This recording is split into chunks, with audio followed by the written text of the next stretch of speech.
right, so episode 2, and we're out here in Joshua Tree National Park, out here in California.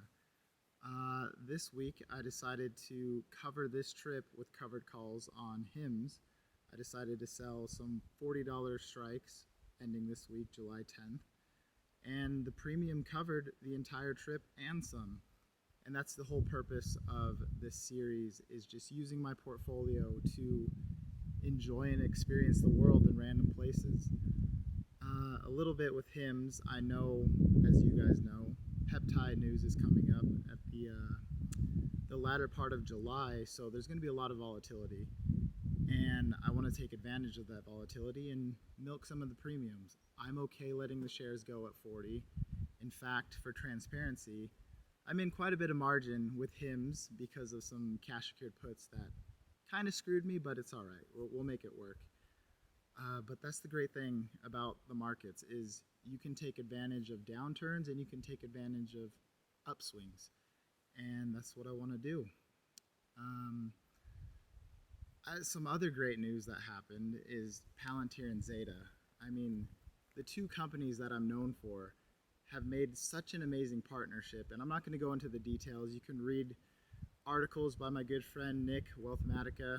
He's nerding out on it right now, and I couldn't be happier. You have Palantir that acts as the AI brain for how businesses should operate.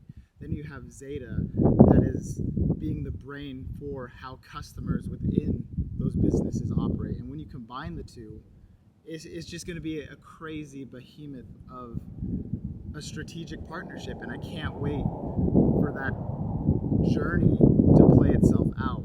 So those two I'm holding for the long term. No plans on selling covered calls on those. Maybe I should, especially in this kangaroo market. We have Iran and the US going back and forth. One day it's a peace deal, the other they're bombing each other, which is why we're kind of in a downturn right now.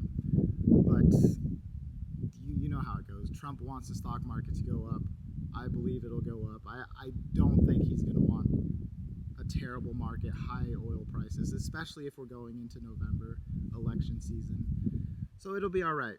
Ups and downs, ebbs and flows of the market. But what's important is that I'm taking advantage of it. I'm not getting in my head about it.